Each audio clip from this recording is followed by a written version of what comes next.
ये engineering college नया खुला था, वो भी इस छोटे से कस्बे में, शहर की भाग दौड़ से दूर, जहां ठीक से बिजली भी नहीं आती थी। वहां पर एक नया प्राइवेट इंजीनियरिंग कॉलेज न सिर्फ शहर से यहां एक नई सोच लाता, बल्कि एक रास्ता भी बनाता छोटे शहर से बड़ी दुनिया की ओर। यही इस साल पहला इंजीनियरिंग का बैच एडमिशन और फ्रेशर्स पार्टी वगैरह के बाद एक दिन जब सारे लड़के क्रिकेट खेल रहे थे तो चश्मिश कह के चिढ़ाए जाने वाला दब्बू सा शिवम आके खेलने की जिद करने लगा। उसे खिलाया तो गया, लेकिन सिर्फ फील्डिंग करवाने को। एक शॉट लगा तो बॉल जाकर सीधा उस घर के अंदर गिरी जो कॉलेज के मैदान के ठीक जरा सा ही बाहर था। शिवम को इशारा किया गया कि जा बॉल लेकर आ जाए, पर वो अकेले जाने को कतई तैयार नहीं था। लिहाजा उसके साथ विकी भी गया।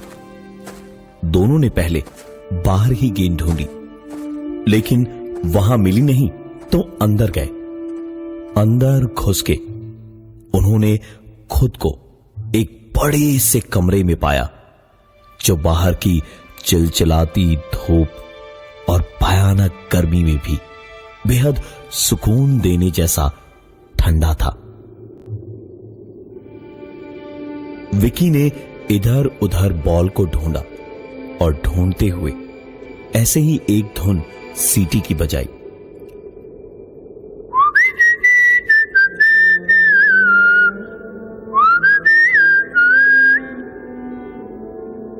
और विकी के रुकते ही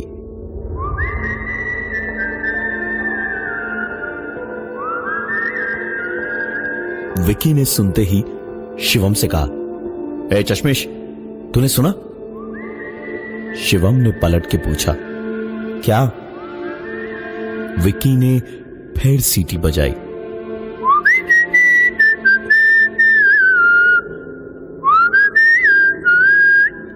और आंखें बड़ी बड़ी करके उंगली उठाकर शिवम को कान खोलकर सुनने का इशारा करके धीमे से कहा, ये सुन, मेरी सीटी कैसे पलट के कोई बजा रहा है।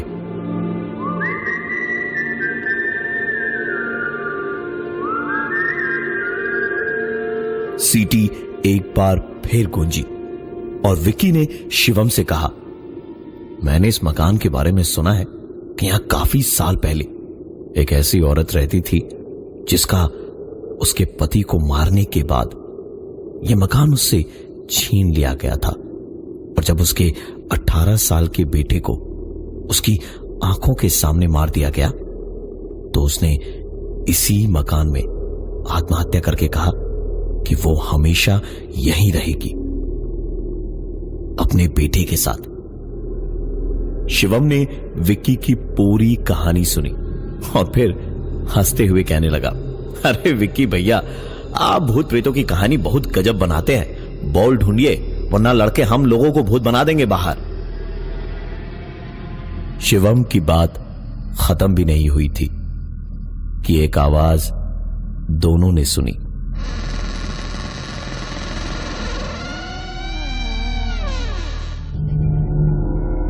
फिर से विक्की शिवम से बोला, चश्मिश, अब भी नहीं सुना तूने कुछ?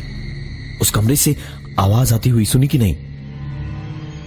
शिवम ने कहा, विक्की भैया, आवाज तो हमें भी आ रही है। विक्की ने उसके बाद कुछ बोला नहीं, लेकिन डरते डरते उस कमरे की ओर दबे कदमों से बढ़ने लगा। अंधेरा थोड़ा ज्यादा था, ना ही वहां उसे शिवम दिखाई दे रहा था और ना ही कमरे में कोई खिड़की जिससे बाहर की कोई रोशनी अंदर आ रही हो। विक्की जैसे ही दरवाजे के पास पहुंचकर अंदर झांकने गया तो किसी ने उसे जोर का एक धक्का मारा और वो सीधा कमरे के अंदर गिरा। दरवाजा उसके पीछे से वैसी ही आवाज करता हुआ बंद हुआ। विक्की बुरी तरह चीखने चिल्लाने लगा और उसी के बीच में उसकी आवाज को एकदम से चुप करवाती हुई एक आवाज विक्की के कानों में गूंजी। शोर मत मचाओ यार।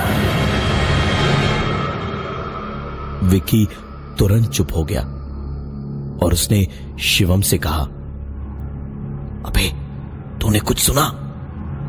इसका जवाब देने का तरीका सुनकर विक्की तो जैसे आसमान से गिरा। शिवम ने उससे कहा, देखो विक्की भैया, हम बहुत डरते हैं भूत प्रेतों से। रात को ना हम अकेले नहीं सो पाएंगे तो तुम्हारी भी नींद हम खराब कर देंगे, बता ही दे रहे हैं। बॉल हमको मिल गई है, अब चलो यहां से। फर्जी में हमको डराइए मत, समझे? शिवम बॉल को हाथ में लिए हुए वहां से बाहर निकला और पीछे पीछे विक्की भी। बाहर आकर दोनों ने देखा कि अंधेरा हो चुका था। सारे लड़के वापस जा चुके थे। विक्की अपने हॉस्टल के रास्ते निकल पड़ा और शिवम अपने रास्ते हो लिया। देर रात खाने पीने के बाद रोज की तरह विक्की पढ़ने बैठा तो कुछ पढ़ते पढ़ते उसने उसको रट्टा मारना शुरू किया और रट्टा मार के पढ़ते पढ़ते विक्की के कानों में एक बार फिर वही आवाज साफ साफ सुनाई दी। कहा था ना, शोर मत मचाओ। विक्की तुरंत पलटा, लेकिन उसके पीछे या अगल बगल कोई नहीं था। विक्की जानता था कि उसे कोई वहम नहीं हुआ था। उसने सचमुच कुछ सुना था, किसी के कुछ बोलने की एक हवा सी अपने कानों पर उसने महसूस भी की थी। लेकिन नई जगह थी और शाम को उस घर से निकलने के बाद से ही कुछ अजीब सा लग रहा था उसे। तो शायद ये सब कुछ उसका वहम भी हो सकता था।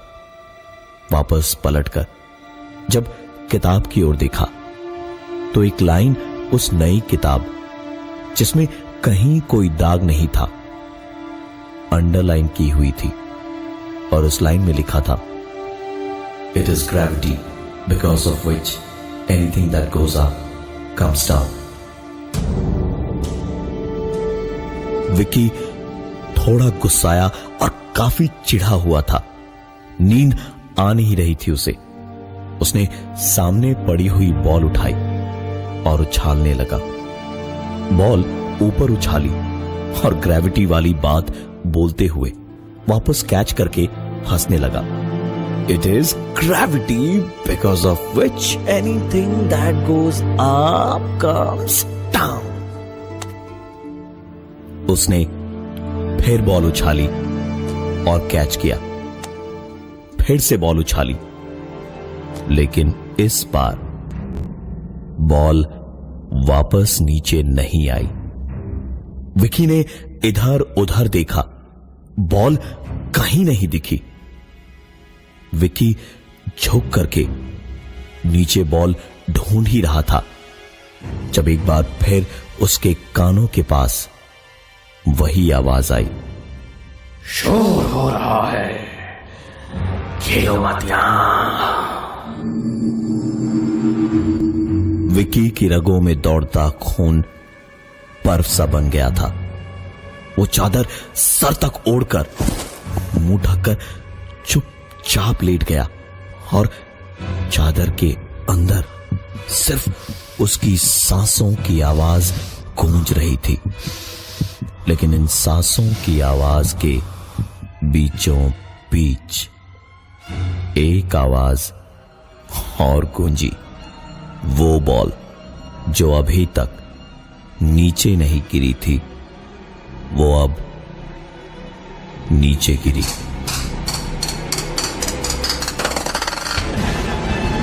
बॉल के नीचे गिरते ही विक्की अब खुद को रोक नहीं सकता था। वो उठा और बाहर भागने को सीधे दरवाजे पर गया, लेकिन कई कोशिशों के बावजूद दरवाजा खोला नहीं। और तभी कुछ अजीब सा हुआ।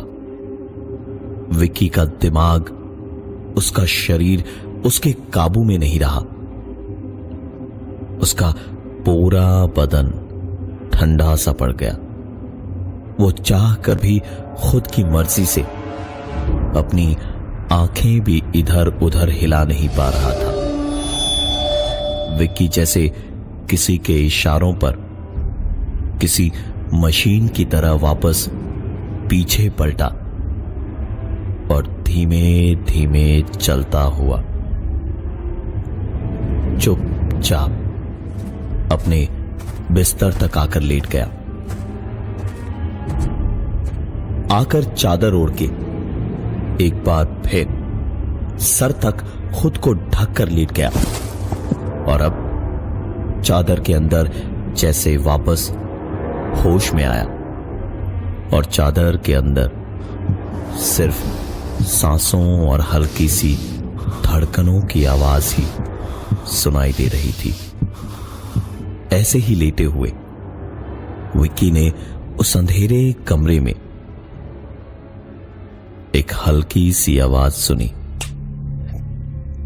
पतली सी चादर के अंदर अंधेरे कमरे में साफ दिखाई दिया कि किसी ने टॉर्च जलाई और विक्की ने चादर के अंदर अपनी आंखें बंद कर ली, लेकिन अंधेरे में बंद आंखों से भी उसे समझ में आया कि वो टॉर्च की रोशनी धीमे धीमे उसके पैरों से सर तक आई और फिर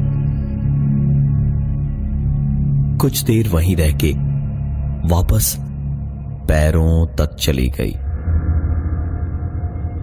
घड़ी में बीतता हुआ एक एक सेकंड भी सालों जैसे लग रहा था कि उसी वक्त उसकी सांस में सांस आई, क्योंकि सारे दोस्तों की आवाज एक साथ सुनाई दी उसे।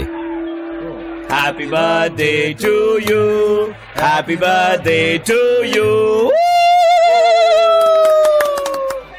विक्की को अब समझ आया कि उसको कैसे बेवकूफ बना के सबने उसको परेशान किया और वो चादर हटाता हुआ बोला, अरे यार तुम सबने मेरी जान। अपनी बात विक्की पूरी भी नहीं कर पाया, क्योंकि कमरे में विक्की के अलावा और कोई नहीं था।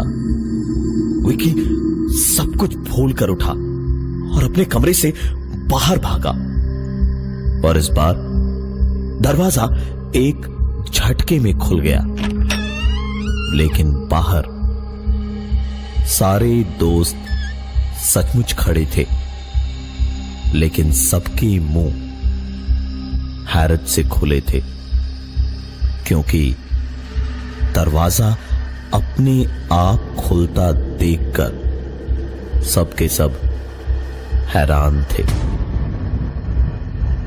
विक्की ने उनके चेहरे देखे और फिर पलटकर कमरे में देखा तो बिस्तर पर विक्की की खुद की लाश पड़ी थी।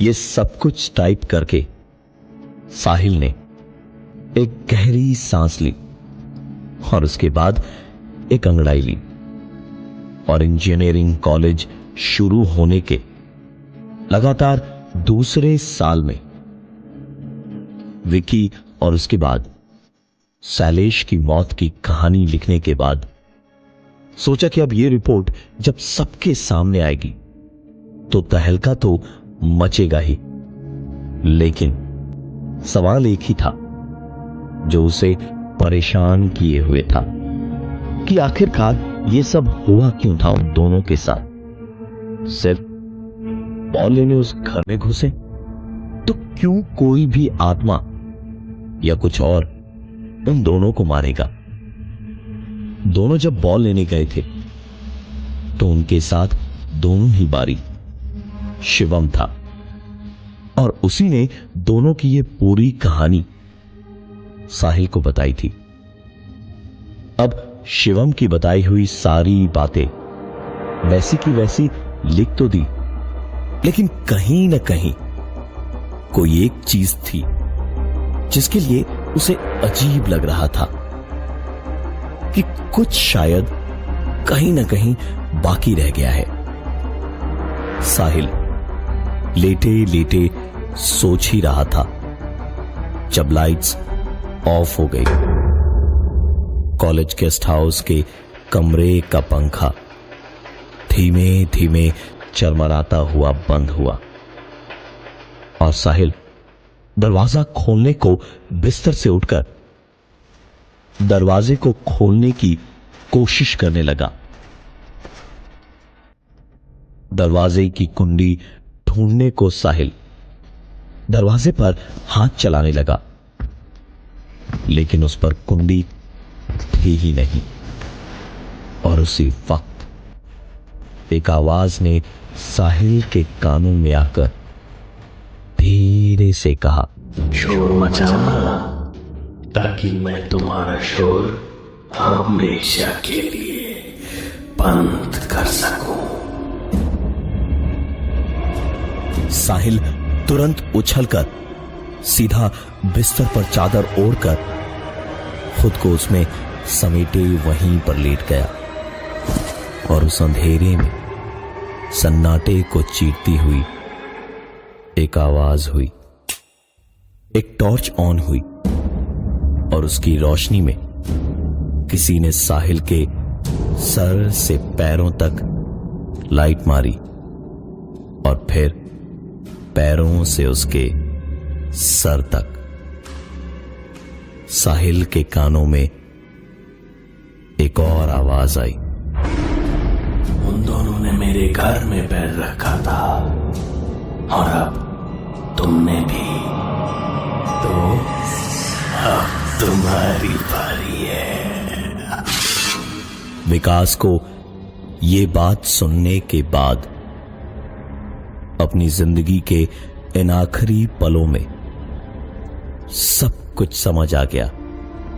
शिवम उन दोनों लड़कों के साथ उस घर में घुसा था और साहिल के साथ भी। शिवम ही साहिल के पास खुद उसे पूरी बात बताने आया और शिवम या कोई भी इंसान कहानी सिर्फ वहीं तक बता सकता था जहां विक्की या वो दूसरा अपने रूम तक पहुंचा था, लेकिन उसने पलटकर अपनी लाश देखी ये तो सिर्फ खुद कोई आत्मा ही बता सकती थी। साहिल वहां से चीखता हुआ बाहर दरवाजे को जोर की आवाज से तोड़ता हुआ निकला और कॉरिडोर में पागलों की तरह भागता रहा, लेकिन दूसरी तरफ से लोग आते रहे और अचानक साहिल ने देखा उसके कमरे के दरवाजे पर लोगों की भीड़ जमा थी। वापस धीमे कदमों से अपने कमरे की तरफ जाकर साहिल ने देखा तो पाया कि उसकी लाश बिस्तर पर पड़ी थी, चादर में लिपटी हुई।